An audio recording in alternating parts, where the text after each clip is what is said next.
शुक्ल ध्यान में चार भेद है।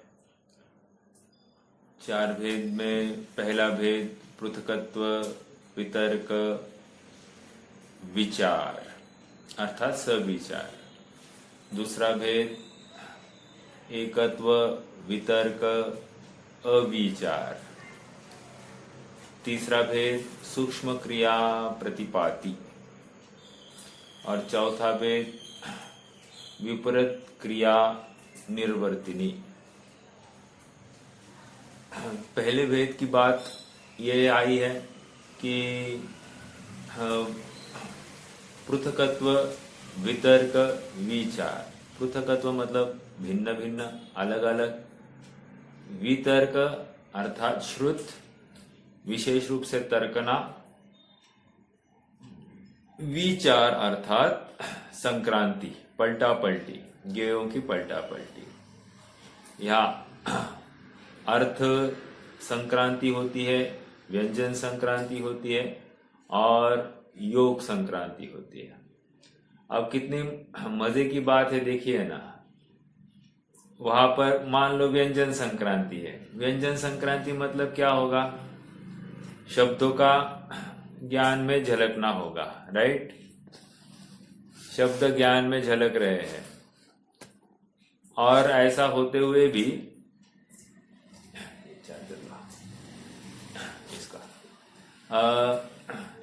शब्द ज्ञान में झलक रहे हैं, ऐसा होते हुए भी जीव को मैं भूल गया, मेरा उपयोग दूसरी जगह गया। हाँ, कोई जल्प नहीं कर रहा है। जल्प मतलब क्या? अभी शब्द का मतलब शब्द ज्ञान के गे बन रहा है तो वह शब्द दिखाई देना चाहिए ना। तो वो कह रहे हैं कि नहीं, इनको मात्र ज्ञान का गे बन रहा है लेकिन कोई जल्प नहीं है। ठीक है, हाँ जी, आगे बढ़ेंगे।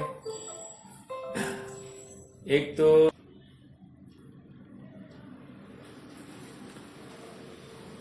पृथकत्व, वितर्क, अविचार, सविचार और एकत्व, वितर्क, अविचार। दूसरा शुक्ल ध्यान अर्थात एक ही कोई गे होगा और उसी का जानना होगा। ठीक है, उसमें पलटा पलटी नहीं होगी।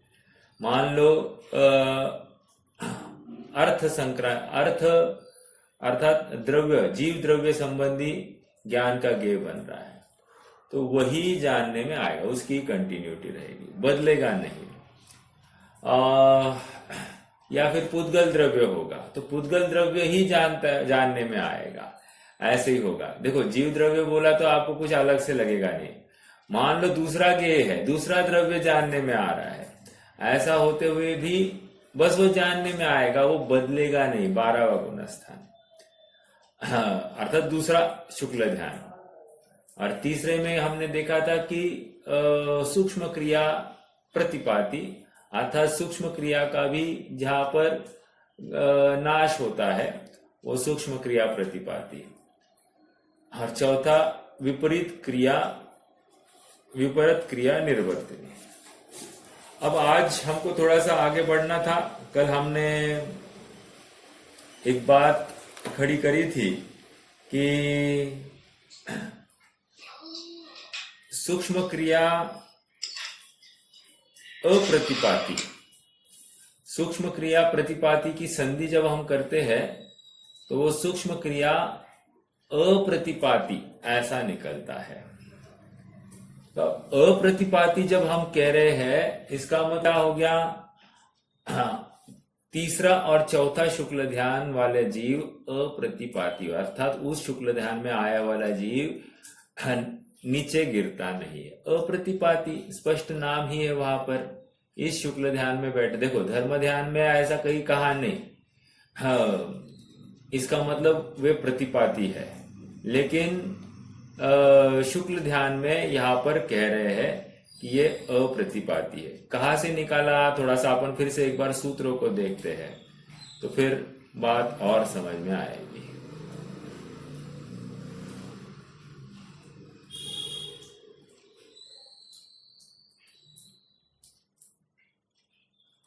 देखो सूत्र क्रमांक 39 पर आ जाइए। पृथकत्व वितर्क विचार, ठीक है, मैं विचार 41 में से ले रहा हूं। एकत्व वितर्क अविचार, अविचार मैं 42वें सूत्र से ले रहा हूं। फिर सूक्ष्म क्रिया प्रतिपाती, ये पूरा शब्द है, अगर आप संधि करोगे ना तो सूक्ष्म क्रिया अप्रतिपाती बाहर निकलेगा, ठीक है, अप्रतिपाती। अब इस न्याय से अप्रतिपाती का अर्थ क्या हो गया? इसका अर्थ ये हो गया कि इसके पहले के शुक्ल ध्यान प्रतिपात वाले हैं, इसलिए तो यहां पर अप्रतिपाती का। समझ में आ रहा है क्या? हाँ। और विपरीत क्रिया निर्वर्तिनी, उसकी तो बात ही नहीं, वो भी प्रतिपात नहीं है। प्रतिपात का अर्थ गिरना, गिरने की अपेक्षा लेना, नाश की अपेक्षा नहीं लेना। अभी क्या कहा? देखो दो अर्थ कर सकते हैं, सूक्ष्म क्रिया प्रतिपाती क्रिया, सूक्ष्म क्रिया का भी नाश हो गया, ओके, ये एक अर्थ किया जो कि सही है।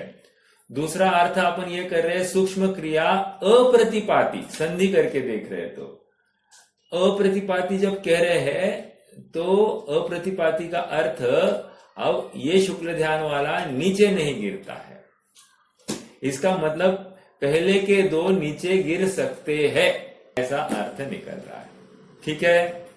ये इतनी सी बात मुझे समझानी थी। अब देखो मैं कल जहां पढ़ रहा था मैं वहां से फिर से पढ़ना प्रारंभ करूं।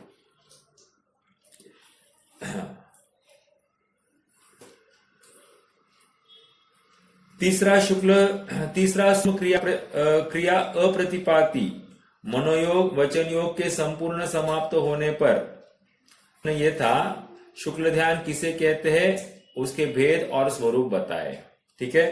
तो उसकी बात उसमें अभी मैं डायरेक्टली तीसरे शुक्ल ध्यान पर आया हूं। सूक्ष्म क्रिया अप्रतिपाती मनोयोग वचन योग के संपूर्ण समाप्त होने पर और बादर का योग के भी समाप्त हो जाने पर जहां मात्र सूक्ष्म का योग रह गया हो उसे सूक्ष्म क्रिया कहते हैं, और जहां से नीचे गिरना न हो उसे अप्रतिपाती कहते हैं, नीचे गिरना ना हो, ठीक है। अर्थात 13वें गुणस्थान के अंत में जब मात्र सूक्ष्म का योग शेष रह जाता है और जहां से नीचे गिरना नहीं होता उसे सूक्ष्म क्रिया अप्रतिपाती शुक्ल ध्यान कहते हैं, ठीक है।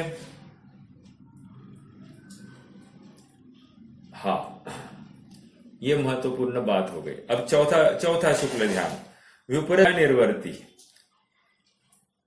जिस ध्यान में समस्त क्रियाएं और योग न रहे, अर्थात 14वें गुणस्थान में योग रहित अवस्था में जो ध्यान होता है उसे विपरीत क्रिया निवर्ते है। याद रखना, तीसरा और चौथा शुक्ल ध्यान उपचार से कहा है। अगर हम जो परिभाषा है एकाग्र चिंता निरोधो ध्यानम, है ना, वो अगर लगाते हैं तो तीसरा और चौथा शुक्ल ध्यान ये उपचार से लागू होंगे। क्यों? वहां पर एक मुख्य गौण की व्यवस्था नहीं है, इसलिए वहां पर यह अपेक्षा घटित नहीं होती है, ठीक है। अब एक प्रश्न ये खड़ा हो रहा है कि आप हमको अब क्लियर बताइए कि ध्यान कहाँ कहाँ होता है, तो हमारी गुत्थी क्लियर हो जाएगी। देखो यहां पर प्रश्न खड़ा किया है, शुक्ल ध्यान किन गुणस्थानों में होता है? उत्तर, शुक्ल ध्यान के गुणस्थानों पर आचार्यों के दो परंपराएं हैं। पहली परंपरा षटखंडागम वालों की। आचार्य वीरसेन के अनुसार पृथकत्व वितर्क विचार 11वें व 12वें गुणस्थान में होता है। एक एकत्व वितर्क अविचार वो भी 11वें व 12वें गुणस्थान में होता है। अब ये क्या है समझ में नहीं आ रहा है, समझाऊंगा मैं, अभी तो बस आप सुनिए। सूक्ष्म क्रिया अप्रतिपाती 13वां गुणस्थान के अंत में, अंडरलाइन द वर्ड अंत में, और विपरीत क्रिया निर्वर्ती 14वें गुणस्थान के अंत में। ठीक है, ये पहली विवक्षा। दूसरी विवक्षा में देखो, पृथकत्व वितर्क सविचार 8वें से 11वां गुणस्थान तक, अंडरलाइन 8वें से 11वां गुणस्थान। दूसरा शुक्ल ध्यान 12वें गुणस्थान में। इसका मतलब क्या है मालूम है क्या? इसका मतलब यह है कि उपशम श्रेणी चढ़ने वाले का दूसरा शुक्ल ध्यान बोला ही नहीं है। ठीक है, हाँ, दूसरी विवक्षा वालों ने। तीसरा 13वें गुणस्थान के अंत में, और चौथा 14वें गुणस्थान में। ठीक है, तीसरे और चौथे शुक्ल ध्यान में कोई मतभेद नहीं है, लेकिन पहले और दूसरे शुक्ल ध्यान कहाँ होंगे इसमें थोड़ा सा मत भिन्नता है। अब इसको लेकर प्रश्नकार ने प्रश्न खड़ा किया, क्या? ये सब थोड़ा उपयोग दीजिए अभी। शुक्ल ध्यान के प्रथम 2 भेदों में गुणस्थान का अंतर क्यों है? एकत्व वितर्क अविचार ध्यान को 11वें गुणस्थान में क्यों माना जाए? समझ में आया?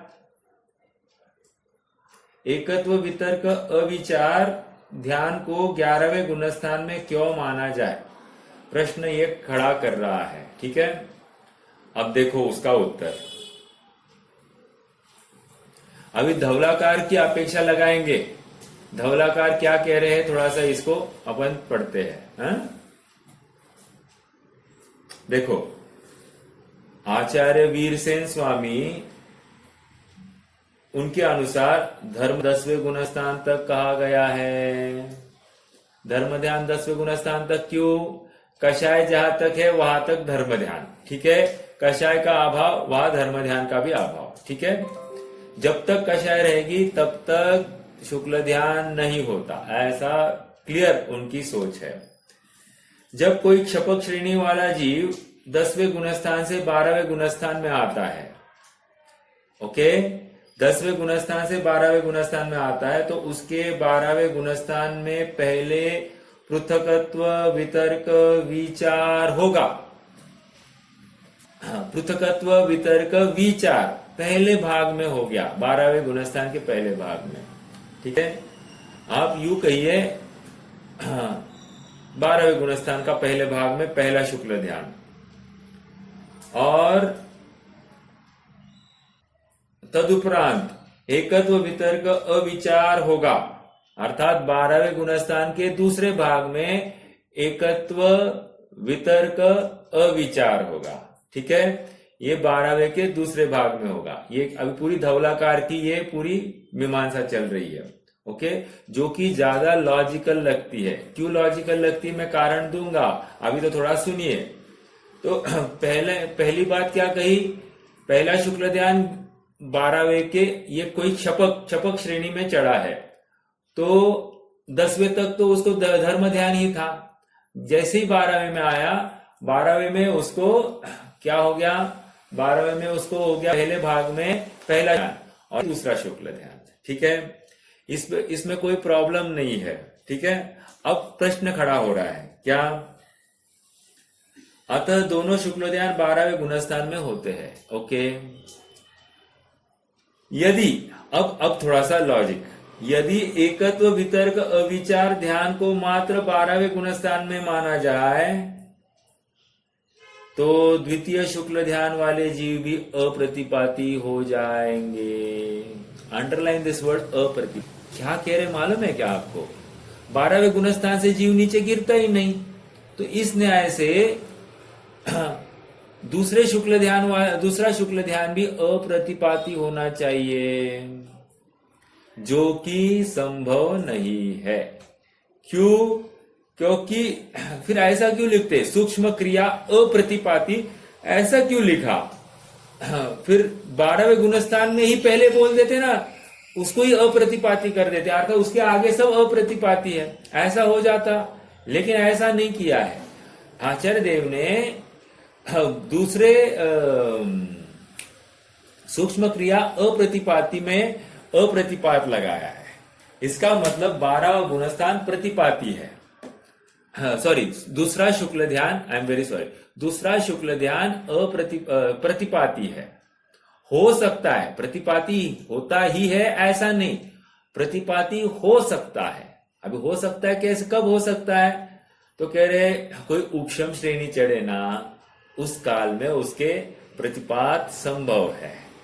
लेकिन यदि क्षपक श्रेणी चढ़ा तो फिर प्रतिपात होने का कोई कारण ही नहीं, वो गिरेगा ही नहीं, वो तो आगे बढ़ेगा। लेकिन प्रतिपात गिरने का अवसर मात्र उपशम श्रेणी वाले का है। इसका मतलब अब ये यहां पर घटित करेंगे कि 11वें गुणस्थान में भी 2 ध्यान होंगे। 11वें के पहले भाग में पहला शुक्ल ध्यान और 11वें के दूसरे भाग में दूसरा शुक्ल ध्यान।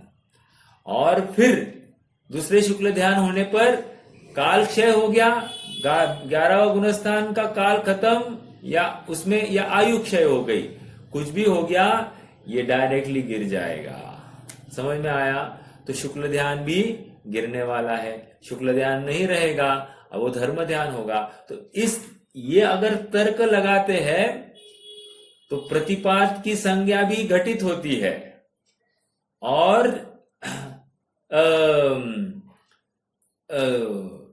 पहला और दूसरा गुणस्थान 11वें में भी संभव है, ऐसा भी दिखाई देता है।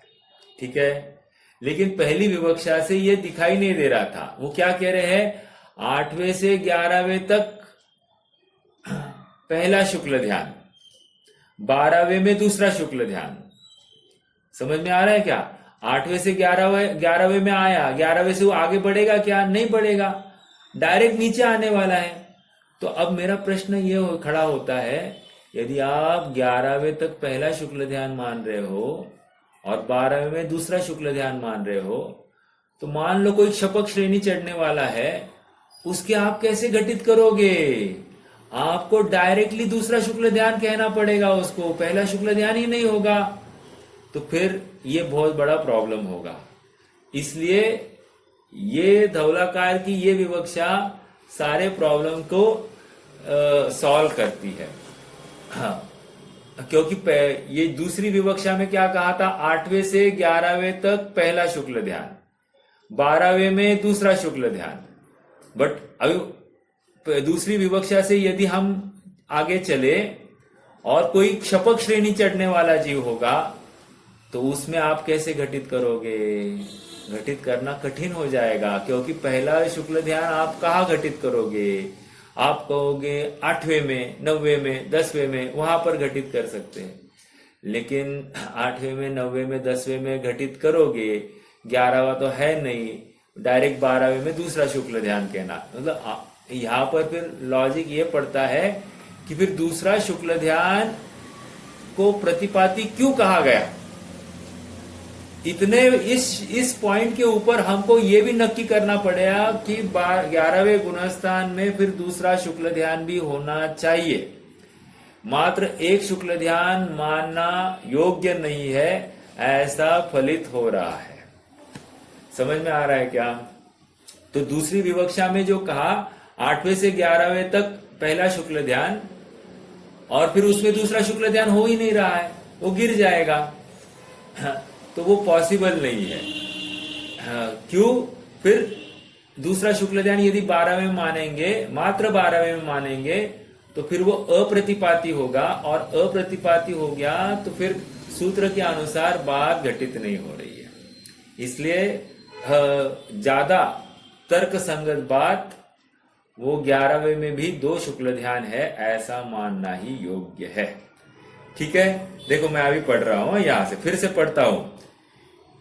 आचार्य वीरसेन स्वामी के अनुसार धर्म ध्यान 10वें गुणस्थान तक कहा है। ओके, क्यों कहा? कषाय है इसलिए।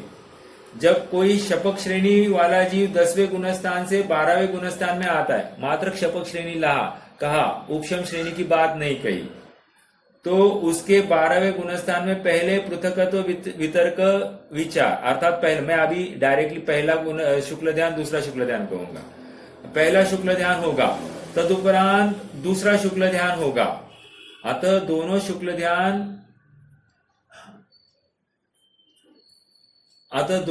ध्यान 12वें गुणस्थान में होते हैं। ठीक है, यहां तक कोई प्रॉब्लम नहीं। यदि एकत्व वितर्क अविचार पहला शुक्ल ध्यान को मात्र 12वें दूसरे शुक्ल ध्यान को मात्र 12वें गुणस्थान में माना जाए, तब तो द्वितीय शुक्ल ध्यान वाले जीव भी अप्रतिपाती हो गए। अंडरलाइन अप्रतिपाती समझ में आए? मैं ये क्वेश्चन और आंसर मैं आज व्हाट्सएप कर दूंगा, तो आप फिर से पढ़ लेना। ठीक है, क्योंकि 12वें गुणस्थान वाला जीव नीचे नहीं गिरता, क्योंकि 12वां गुणस्थान आगे बढ़ने वाला है, नीचे गिरने वाला नहीं। 11वां गुणस्थान वाला जीव नीचे गिर सकता है, लेकिन आचार्य को यह मान्य नहीं है, क्योंकि अप्रतिपाती विशेषण तृतीय शुक्ल ध्यान के साथ में है। इंपॉर्टेंट पॉइंट जो यह बता रहा है कि प्रथम दो शुक्ल ध्यान प्रतिपाती है। यदि एकत्व वितर्क अविचार को मात्र 12वें गुणस्थान में माना जाए, तो आचार्यों के अभिप्राय से विरुद्ध हो जाएगा, अर्थात अप्रतिपाती हो जाएगा। अतः 11वें गुणस्थान में दोनों शुक्ल ध्यान होते हैं, यह कथन प्रामाणिक है। समझ में आया? महत्वपूर्ण बात आई है। ठीक है, हाँ। दूसरी विवक्षा वाला क्या कह रहे हैं? दूसरा शुक्ल ध्यान 12वें में और 8वें से 11वें तक पहला शुक्ल ध्यान। तो वहां पर प्रतिपात इस शब्द से पूरा खेल बदल गया है, बाकी और कुछ नहीं। यदि अप्रतिपाती नहीं होता ना, तो फिर यहां पर कोई अड़ा नहीं सकता था। ठीक है, चलिए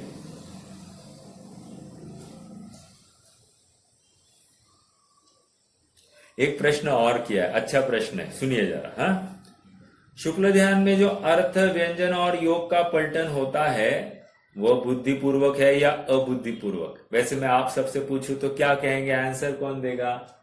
जो योगों का पलटन है वो बुद्धिपूर्वक है या अबुद्धिपूर्वक है? बहुत अच्छा, यस, अबुद्धिपूर्वक। देखो आंसर देखिए अभी। प्रथम शुक्ल ध्यान में जो अर्थ, व्यंजन और योग की पलटन होती है, वो बुद्धिपूर्वक नहीं होती, और न यह विकल्प होता है कि पूर्व में द्रव्य का ध्यान था, अब पर्याय का ध्यान है। वहां तो जो ध्येय होता है उस पर ही उपयोग एकाग्र होता है। ध्येय मतलब आत्मा ध्येय है। ठीक है, और बाकी जो ज्ञान में झलक रहा है, गे, देखो गे अलग बात हो गई, ध्येय अलग बात कर रहा हूं मैं, थोड़ा डिस्टिंग्विश कर रहा हूं। योग कौन सा है, ऐसा विकल्प भी नहीं होता है। योग की पलटन भी उपयोग में नहीं आती है। देखो ज्ञान में झलक तो रहे हैं, लेकिन उपयोग में नहीं आ रहे। क्यों? बुद्धिपूर्वक ये आत्मा को ध्यान रहा है, बस। हाँ, और इसके लिए कोई कहे ज्ञान का काम जानना है और ज्ञान में झलक रहा है और जानने में नहीं आए, मतलब ज्ञान का क्या काम हो रहा है फिर? तो ज्ञान उसको ध्यान ही रहा है ना, भले ही झलक रहा है लेकिन ध्यान नहीं रहा है। और उदाहरण मैंने जो कहा था, हमको एक स्थान से दूसरे स्थान पर जाना है, तो रास्ते में बहुत सारे लोग होंगे, बहुत सारे लोग दिखेंगे, गाड़ियां दिखेंगी, लेकिन हमको कोई भी गाड़ी दिखाई नहीं देती। क्यों? हम गंतव्य की तरफ, हमारा ध्येय की तरफ हमारा उपयोग केंद्रित हो गया है, इसलिए बाकी कोई नहीं दिखाई देता। समझ में आया? ऐसा होता है। चलिए,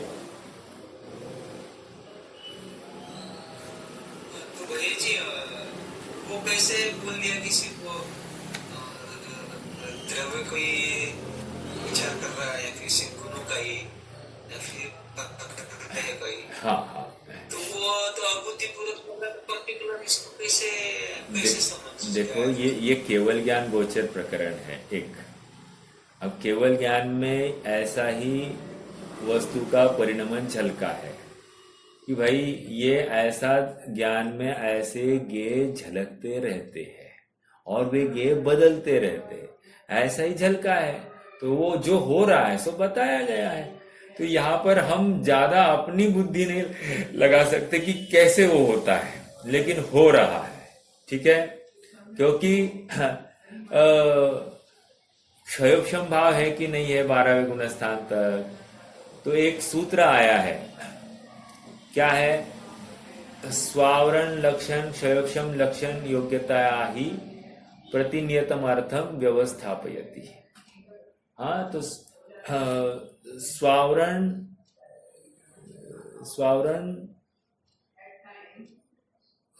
लक्षण क्षयोक्षम क्या है, योग्यतया ही प्रतिनियतम अर्थम व्यवस्थापित। अर्थ इतना ही है कि ज्ञान की पर्याय में किस समय में कौन सा गेय झलकना है ये नक्की हो गया है, नक्की है।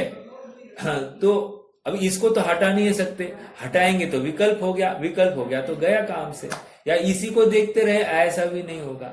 हाँ, सहज जानने में आ गया तो वो जान भी लिया होगा, लेकिन वो पर है ऐसा जानने में आ जाएगा। बट वो भी बात नहीं है, क्यों, बुद्धि पूर्वक ये आत्मा में बैठा है, बस, ठीक है। स्वपर प्रकाशकत्व शक्ति, हाँ, स्वपर प्रकाशकत्व शक्ति, लेकिन अपन ने चर्चा की थी स्वपर प्रकाशकत्व शक्ति मतलब क्या। हाँ, जब कोई गे जानने में आ रहा है, ठीक है, तो गे जानने में आ रहा है, उसमें स्वपना और परपना क्या घटित हो गया। देखो अपन ने चर्चा की थी, जैसे आत्मानुभव हो गया। हाँ, आत्मानुभव हो गया, उस समय में स्वपर प्रकाशकत्व तो कैसे घटित होगा, ऐसे घटित होगा कि ज्ञान जानने में आ रहा है, ठीक है, तो ये स्व प्रकाशकत्व, और उसी समय में जो सुख है उस सुख का वेदन हो रहा है, तो ये पर प्रकाशकत्व। पर कैसे कह दिया, आत्मा को ही जान रहा है ना, आत्मा को जान रहा है, लेकिन ज्ञान एक सिंगल एंटिटी की तरफ से हम देखते हैं, तो ज्ञान तो स्व को जान रहा है, राइट। तो ये स्व का जानना, ये स्व प्रकाशकत्व, और उसी समय में ये सुख का वेदन हो गया, जानने में आ गया, तो वो जाननपना ये हो गया पर प्रकाशकत्व, ऐसा भी घटित होता है। और एक अपेक्षा तो स्थूल ऐसी है ही, जब स्व जानने में आ रहा है तो पर है ऐसा अपने आप घटित हो गया है, अर्थात पर में अपनत्व नहीं स्थापित हो गया, यही पर प्रकाशकत्व है, ऐसा भी एक अर्थ होता है, ठीक है। तो हाँ, बराबर है, स्वपर प्रकाशकत्व है ही, लेकिन प्रश्न ऐसे आया था कि पर गे जानने में आया और पर बदलते जा रहा है, और बदलने में किसका उसमें योगदान है, प्रश्न तो ये ऐसा समझना चाहिए। ये जो गे बदल रहे हैं और गे ज्ञान में झलक रहे हैं, इनके झलकन में योगदान किसका है, मतलब ज्ञान में तो किसी अपेक्षा से जाने जा रहे हैं और किसी अपेक्षा से जाने नहीं जा रहे हैं, आप समझ रहे हैं। तो जाने जा रहे हैं, वो केवल ज्ञान देख रहा है, ये जानने में आ रहे हैं इसके, और नहीं जानने में आ रहे हैं वो हम छद्मस्त की अपेक्षा ये पूरा आत्मा में स्थित होने के लिए बुद्धि पूर्वक प्रयासरत न हो गया है। देखो, और एक बात है, बताओ, उदाहरण आचार्य ने दिया है, जैसे कोई आम्रवन है ना, आम्रवन मतलब क्या, होंगे 2-5 हजार उस आम के पेड़, और उसमें एक आध दो जामुन के पेड़ है, तो हम उसको आम्र जामुन वन कहेंगे या आम्रवन कहेंगे, हम उसको आम्रवन कहेंगे। क्यों, बहुलता की अपेक्षा आम ही है, बाकी अन्य नगण्य है, तो उसको नहीं भी कहा जाता है, समझ में आ रहा है। लेकिन है तो विशेष कथन यह है कि जामुन का भी वहां पर पेड़ है, और सामान्य कथन कहे आम है, ठीक है, ये ऐसा समझना।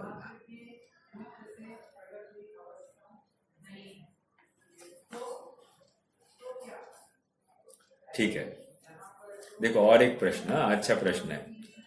सुनते हैं कि एक समय में एक ही योग होता है, बराबर है ना, एक समय में एक योग होता है, परंतु कहीं कहीं तीनों योगों का एक साथ प्रवृत्ति देखी जाती है।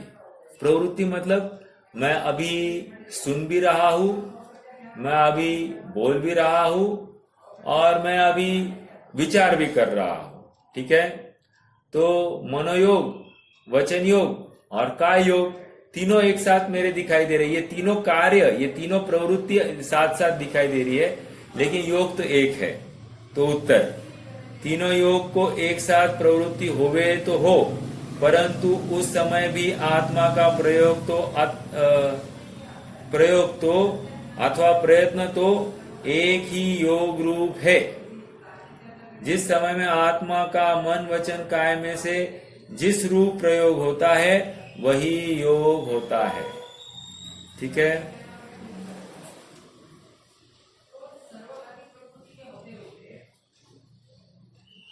देखो एक इंटरेस्टिंग प्रश्न बताओ।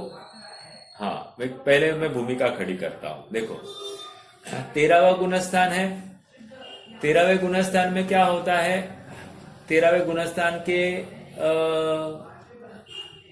उपांत्य अंतर्मूर्त में क्या होता है कि केवली समुद्घात होता है, ठीक है। केवली समुद्घात हो गया, क्यों हो गया, कह रहे कि आयु कर्म के हिसाब से अन्य तीन कर्म प्रकृतियों के हिसाब से क्या आयु कर्म के हिसाब से अन्य तीन कर्म प्रकृतियों की स्थिति करना, ठीक है। आयु कर्म तो अंतर्मूर्त प्रमाण रह गया एग्जाम्पल, और अन्य कर्मों की स्थिति ज्यादा है, तो फिर केवली समुद्घात के माध्यम से इनकी स्थिति समान की जाती। ये हमको आज तक पता था ना, लेकिन अब देखो क्या हो गया, अब यहां पर थोड़ा सा अलग कथन आने वाला है।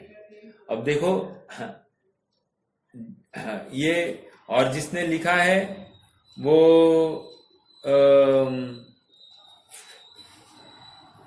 व्यक्तित्व कर्तृत्व, किसका है व्यक्तित्व कर्तृत्व, मेरे ख्याल से ये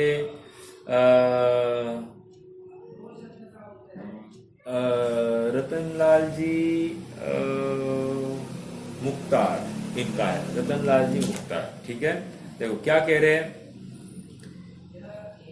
समोचरण स्थित केवली के कौन सा ध्यान होता है। देखो समोचरण स्थित केवली के कोई ध्यान नहीं होता, इंपॉर्टेंट है, समोचरण में स्थित केवली के कोई ध्यान नहीं हो रहा है, मतलब अरे ध्यान तो अंत में हो रहा है, लास्ट में हो रहा है, लेकिन पूरा 13वां गुणस्थान थोड़ी ध्यान का है, तो कोई ध्यान नहीं हो रहा है।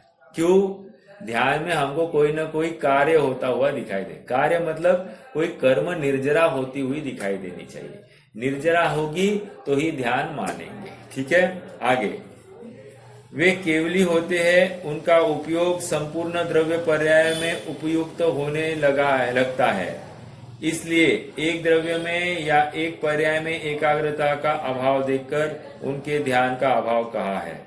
अब देखो इंपॉर्टेंट, सूक्ष्म क्रिया प्रतिपाती नामक तीसरा शुक्ल ध्यान 13वें गुणस्थान के अंत में केवली समुद्घात के बाद होता है, ठीक है। नहीं वो बात नहीं आई, कहाँ आया, फिर मैंने कहा पढ़ा था,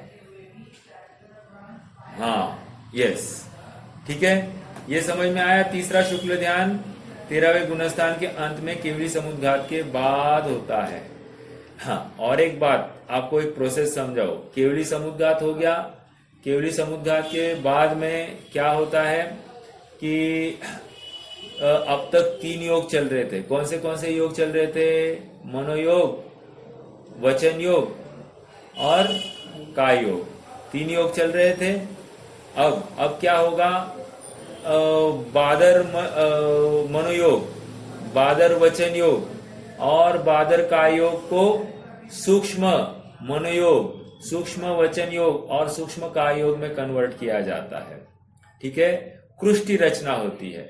अब सूक्ष्म कायोग से सूक्ष्म मनोयोग और सूक्ष्म वचन योग का अभाव किया जाए, अर्थात ये सब सूक्ष्म कायोग में कन्वर्ट हो जाते हैं। और अब सूक्ष्म कायोग जो बचा है उसके अभाव करने के लिए तीसरा शुक्ल ध्यान होता है। ठीक है, ये प्रोसेस चलती है। तो शुक्ल ध्यान भी कब हुआ? ये सूक्ष्म कायोग जब बचेगा उस समय में वो तीसरा शुक्ल ध्यान होगा, उसके पहले नहीं होगा। ठीक है, देखो अब मैं एक प्रश्न पूछ रहा हूं, प्रश्न पढ़ता हूं यहां से। हमने ऐसा पढ़ा है कि 3 आघाती कर्मों की स्थिति केवली समुद्घात के द्वारा आयु कर्म के बराबर हो जाती है। यही पढ़ा है कि नहीं आपन ने भी? 3 अघाती कर्म, 3 कौन से हैं?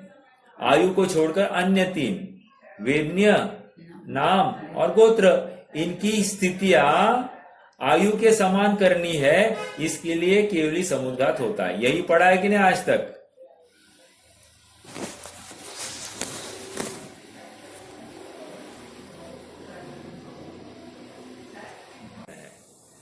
क्या कि आयु की स्थिति को समान करने का कार्य ये तीसरे शुक्ल ध्यान को क्यों बताया गया है? ये फल क्यों है शुक्ल ध्यान का? उत्तर, केवली समुद्घात के द्वारा आयु के अलावा अन्य 3 आघातीय कर्मों की स्थिति अंतर्मुहूर्त कर दी जाती है। अंतर्मुहूर्त, समान नहीं, परंतु आयु कर्म के बराबर नहीं की जाती। इंपॉर्टेंट पॉइंट, नवीन बात है कि नहीं? हाँ, जबकि तृतीय शुक्ल ध्यान के द्वारा वह स्थिति और घटाकर आयु कर्म के बराबर कर दी जाती है। ये विशेष बात है। सामान्य बात क्या थी? अंतर्मुहूर्त प्रमाण कर दी। अपन क्या कहते, देखो कथन ऐसा चलता है कि जब आयु कर्म की स्थिति अंतर्मुहूर्त प्रमाण रहती है और अन्य कर्मों की स्थिति अलग है तो उनकी भी अंतर्मुहूर्त तक की जाती है। लेकिन अंतर्मुहूर्त में भी दोनों के अंतर हो सकता है कि नहीं? एक हाथ छोटा अंतर्मुहूर्त होगा, एक बड़ा अंतर्मुहूर्त होगा, तो इसको कौन हैंडल करेगा? तो फिर ये सूक्ष्म क्रिया प्रतिपाती नामक तीसरा शुक्ल ध्यान के माध्यम से ये स्थिति भी एक सरीकी की जाएगी। समझ में आया? ये नवीन कथन है, ये भी आप एक नोट करके लिखिएगा। ठीक है,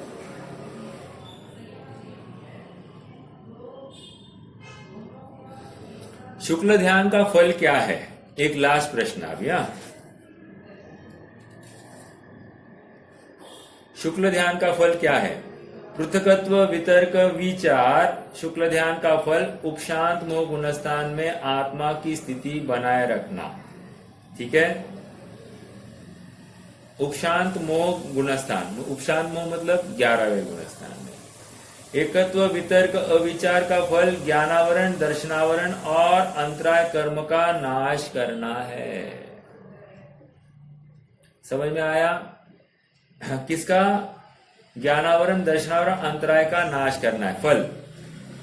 तीसरे सूक्ष्म क्रिया प्रतिपाती शुक्ल ध्यान का फल तीनों अघातीय कर्मों की स्थिति को आयु कर्म के बराबर करना 1 और योगों का अभाव करना 2।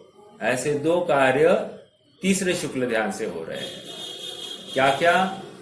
अघातीय कर्मों की स्थिति आयु कर्म के बराबर करना और योगों का अभाव करना। ठीक है, ये 2 काम तीसरे शुक्ल ध्यान के। और चौथे शुक्ल ध्यान में क्या होगा? चौथे शुक्ल ध्यान का फल चारों अघातीय कर्मों का नाश करना है। इजी है, यहाँ कोई बड़ी बात नहीं। ठीक है, वो भी आप चौथे शुक्ल ध्यान में ऐसा होता है कि उपांत्य समय में 72 कर्मों का नाश होता है और अंतिम समय में 13 या 12 कर्मों का नाश होता है। 13 और 12 क्यों कह रहा हूं? किसी जीव को तीर्थंकर प्रकृति नहीं होगी तो उसके सत्ता में ही नहीं होंगे, तो फिर उनका भी नाश करने का कोई अवसर नहीं। और सुनिए,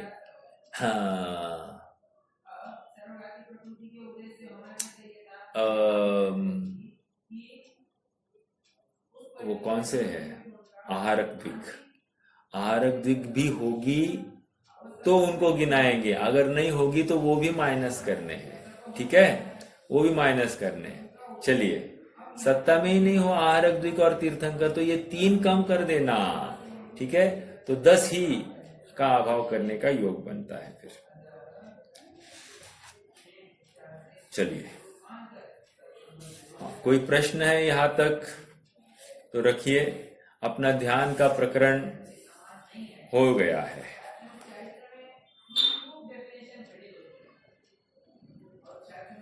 बोलिए। हेलो। हाँ, बोलिए बोलिए।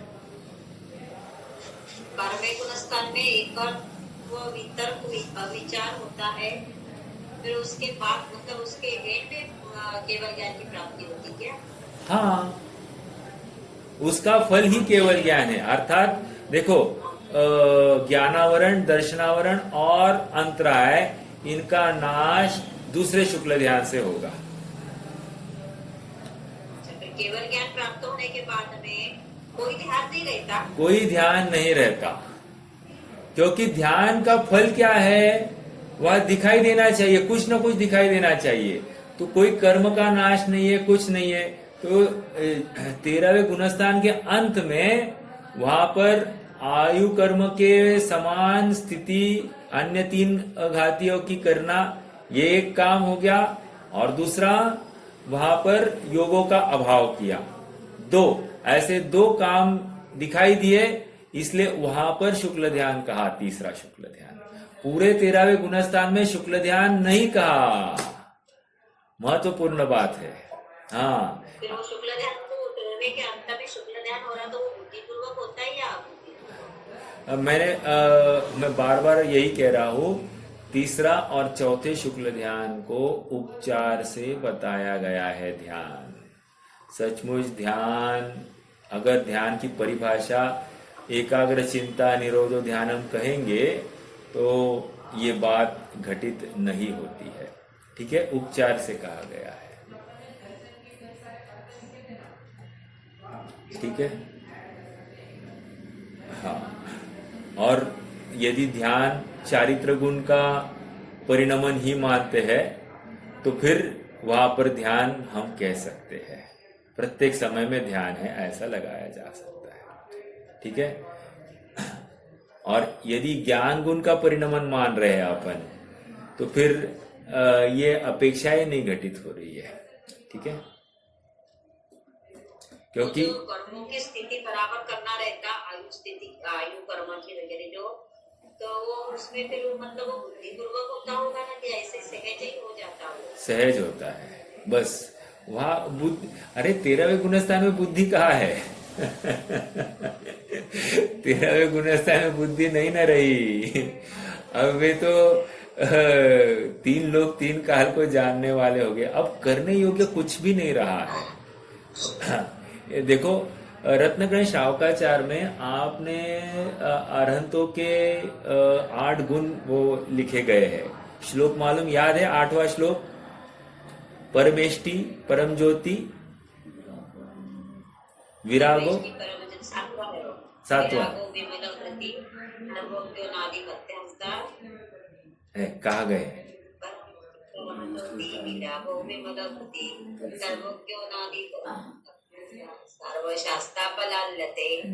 अरे आप 7वां और 8वां मिक्स कर रहे हैं, संकर दोष हो रहा है।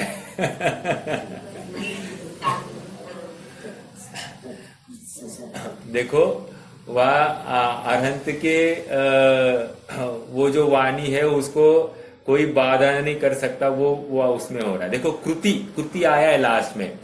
हाँ, मैं याद करता हूँ, परमेष्टि परम ज्योतिर विरागो विमल कृति। हाँ, आया ना, कृति आया ना। ये कृति का अर्थ क्या है? कृति का अर्थ क्या है?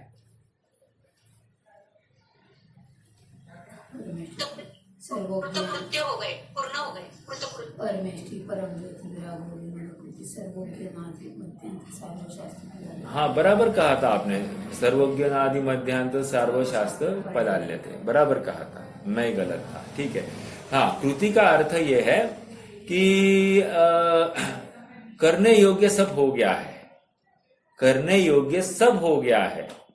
क्या करने योग्य था?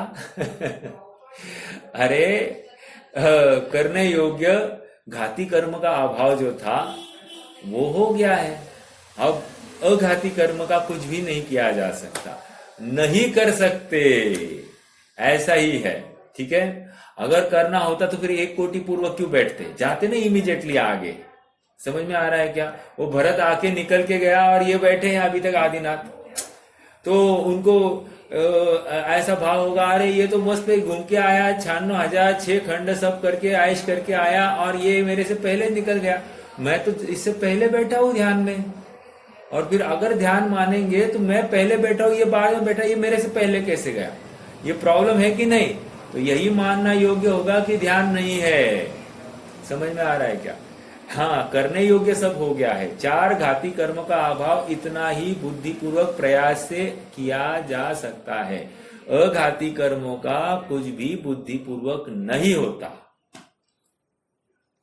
अगले अध्याय में अपन देखेंगे ना, वहां पर मोक्ष का कारण बताएंगे और वहां पर कहेंगे संस्कार, पूर्व संस्कार वशात। देखो 10वें अध्याय में आप जरा देखिए, आइए एक खाली पढ़ेंगे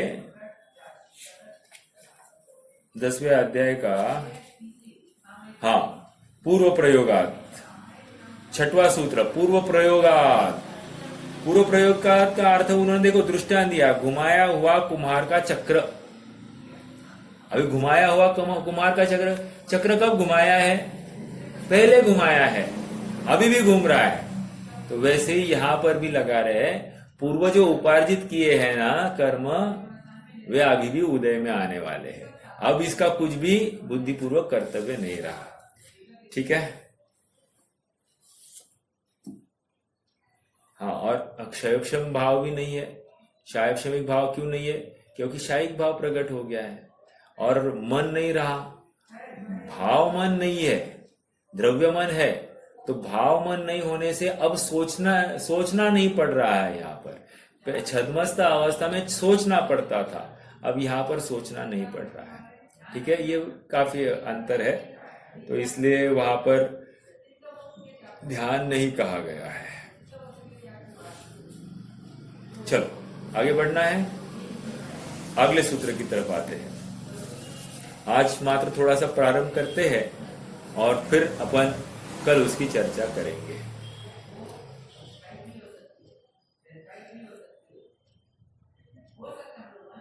देखो, नहीं, और एक सूत्र बाकी है ना। आई एम वेरी सॉरी, 43वां सूत्र हमने पढ़ा नहीं है। चलो अपन ना 37, 38, 39, 40, 41, 42, 43, 44 ये 7 सूत्र अपन पढ़ते हैं। देखो, शुक्ले चाद्य पूर्वविद, शुक्ले चाद्य पूर्वविद। ठीक है, तो शुक्ल ध्यान के आदि के 2 पूर्वविद वालों के ही होता है। ठीक है, 38वां परे केवली ना, शुक्ल ध्यान के जो दूसरे भेद है परे अर्थात अंतिम 2 भेद है, वे केवलियों के होते हैं। ठीक है, चलो ओके, आगे फिर शुक्ल ध्यान के भेद अब गिना रहे हैं। पहले बोल दिया पहले 2 और अंतिम 2, अभी तक क्लियर नहीं था, अब यहाँ पर क्लियर कर रहे हैं। शिष्य पूछ रहा है नाम तो बताओ, पहले और बाद के कैसे समझेंगे? तो नाम बता रहे, पृथकत्व वितर्क सूक्ष्म क्रिया प्रतिपाती विपरीत क्रिया निवर्तिनी। ठीक है, अब देखो 40वां सूत्र हमने नहीं पढ़ा है। त्रैक योग काय योगा योगानाम, क्या है इसका अर्थ? थोड़ा देखते हैं। त्रैक योग काय योग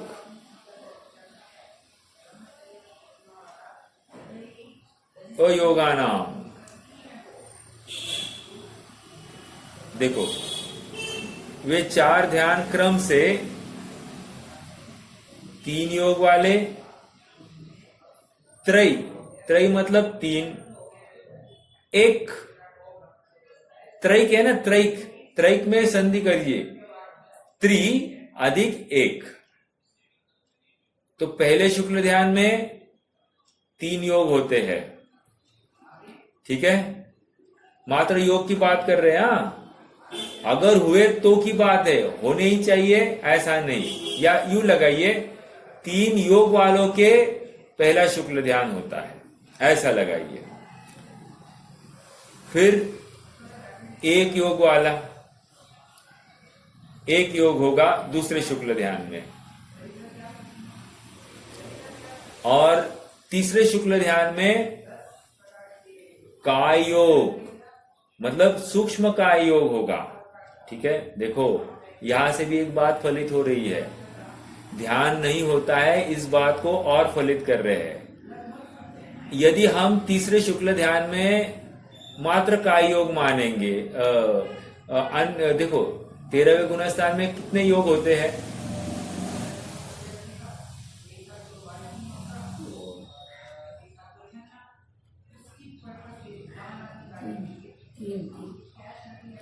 देखो, सत्य वचन योग, सत्य वचन योग, बोलिए कौन से कौन से?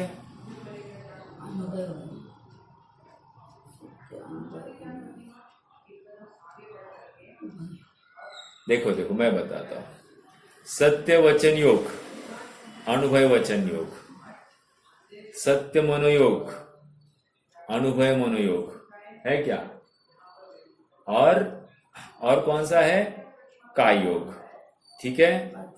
काय योग भी चलेगा, औदरिक काय योग चलेगा।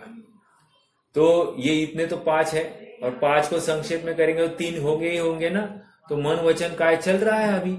अब देखिए, यहां तो कहा मात्र काय योग होगा, और काय योग भी मात्र सूक्ष्म काय योग होगा। तो सूक्ष्म काय योग की अवस्था कहाँ होती है? वो अंतिम भाग में ही होगी ना। समझ में आ रहा है क्या? तो ध्यान वहीं पे होगा, ये भी फलित हो रही है बात।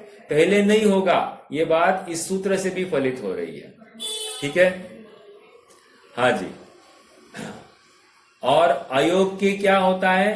अयोग का कोई भी योग नहीं होता है। देखो और एक बात, दूसरे शुक्ल ध्यान में एक ही योग बताया, कौन सा योग होगा? कोई बता सकता है? दूसरे शुक्ल ध्यान में एक योग तो बता रहे हैं, लेकिन कौन सा योग होगा?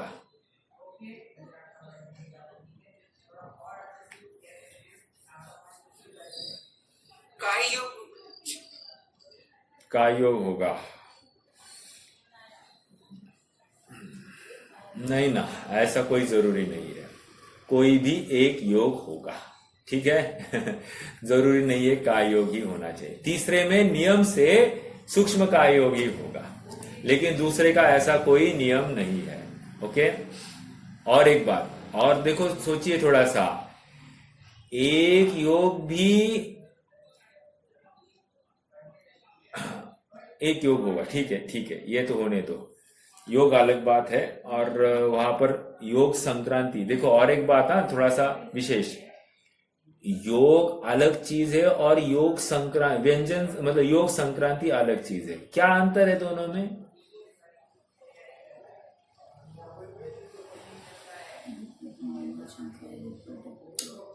योग और योग संक्रांति में कोई अंतर है क्या?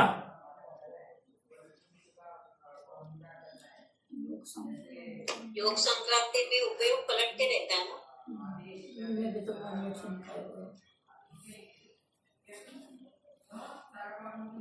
उपयोग पलटते रहता है, संक्रांति में तो पलटेगा, राइट, बराबर। और एकत्व वितर्क में, एकत्व वितर्क अविचार में वो पलटेगा नहीं फिर, ठीक है। इतनी सी बात होगी। हाँ जी। तो योग और योग संक्रांति में इतना ही अंतर लगा सकते हैं, योगों का पलटन नहीं होने वाला है, ठीक है। और यहां पर योग का पलटन हो रहा है, इतनी सी बात है, ठीक है। और एक बात, एक समय में तो एक ही योग रहता है, अगले समय में दूसरा योग रहेगा, ये पलटना हो गया। लेकिन इसमें योग में योग संक्रांति में तो हो सकता है पॉसिबल, लेकिन दूसरे शुक्ल ध्यान में फिर वो योग भी बदलेगा नहीं, योग बना रहेगा।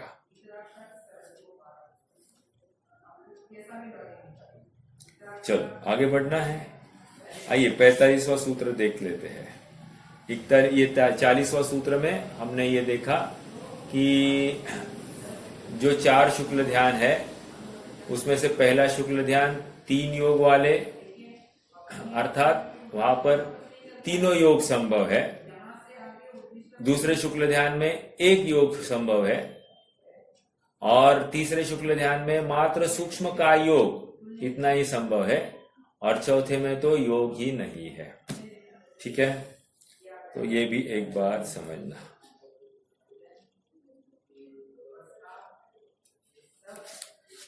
ओके, चलिए अब अगला सूत्र देख लेते। 40 हम कहा थे 40 पढ़ रहे थे। 41 देखा क्या है? एकाश्रय सवितर्क विचारे पूर्वे, अर्थात एकाश्रय सहित, एकाश्रय एक पदार्थ का आश्रय को लेकर होते हैं पूर्व के 2 शुक्ल ध्यान, साथ में सवितर्क भी होते हैं और सविचारे भी होते हैं।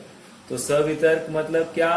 तर्कना सहित होते हैं और सविचार अर्थात उनके पलटन होता है। ठीक है, हाँ, लेकिन इमीडिएटली 42वें सूत्र में क्या कहा? अविचारम द्वितीयम, दूसरा शुक्ल ध्यान वो अविचार वाला होता है। ठीक है, आगे 43 में क्या है? वितर्क का अर्थ बता रहे, वितर्क श्रुतम, वितर्क का अर्थ श्रुत है। और 44वां क्या है? 44वां भी हमने नहीं पढ़ा था, आइए पढ़ते हैं। विचारो अर्थ व्यंजन योग संक्रांति ही, ये हमने पढ़ा नहीं था लेकिन चर्चा तो हुई है। विचार में क्या होता है?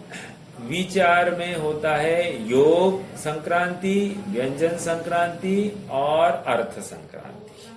ठीक है,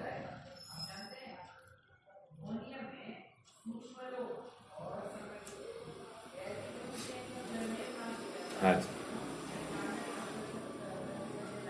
आगे बढ़े। कोई विशेष बात तो नहीं है।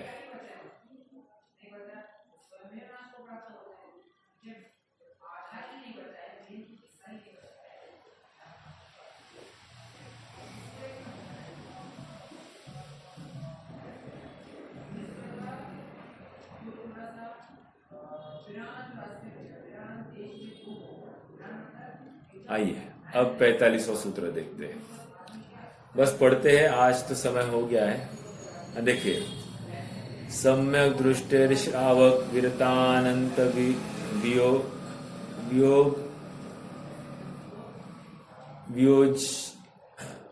वियोजक दर्शन मोह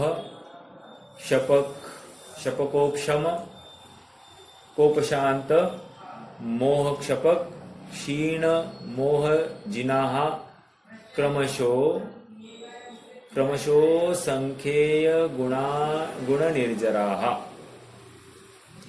ये प्रकरण, अब प्रश्न ये आ रहा है कि निर्जरा हो रही है, लेकिन निर्जरा किसके कितनी हो रही है ये बताइए, ये प्रश्न आ रहा है।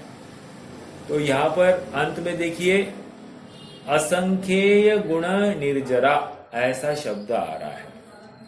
मेरा एक प्रश्न है, वैसे आज ज्यादा नहीं, इतनी सी बात रखता हूं और रुक जाएंगे। एक होता है गुण श्रेणी निर्जरा और एक है असंख्यात गुण निर्जरा। दोनों में कुछ अंतर है या समानता है? प्रश्न है।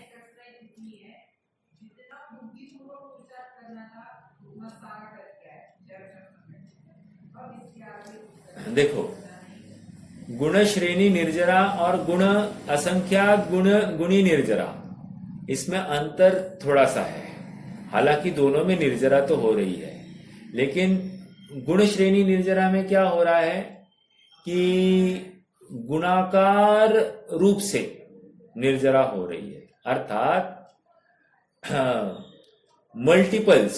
मान लो 10 की श्रेणी है और अभी 10 कर्मों की निर्जरा हो रही है, तो 10 इंटू 10 कितना हो गया? 100। अभी अगली इसमें क्या होगा? 100 इंटू 10 1000। समझ में आया? अभी अगले इसमें क्या होगी निर्जरा? 1000 इंटू 10 कितनी होगी? 10,000। तो ये ऐसा गुण श्रेणी निर्जरा होगी, इसको गुण श्रेणी निर्जरा कहते हैं। इसी क्रम से वो निर्जरा हो रही है, मतलब प्रत्येक समय में वो गुणाकार ऐसे बढ़ते जा रहा है। लेकिन असंख्यात गुणी निर्जरा में क्या होता है? असंख्यात गुना से ही निर्जरा होती है। ओके, जो हमने अभी ये 10 का जो गुणाकार देखा था, यहां पर गुणाकार असंख्यात ही होगा, वो कंटिन्यू परमानेंट ऐसा ही रहेगा। ठीक है, ये इतना सा अंतर है गुण श्रेणी निर्जरा और असंख्यात गुणी निर्जरा में। ठीक है, अब ये प्रकरण असंख्यात गुणी निर्जरा का है, अर्थात असंख्यात गुणी निर्जरा कहाँ कहाँ होती है, ऐसे 10 स्थान बताए जा रहे हैं। ठीक है, तो इसकी अपन चर्चा करेंगे। कुछ 1-2 बिंदु है जहां पर थोड़ा सा चर्चा अपेक्षित है, तो वो भी कर उठाएंगे और फिर आगे बढ़ेंगे। कोई प्रश्न है तो रख सकते हैं, नहीं तो फिर आज रुक जाएंगे।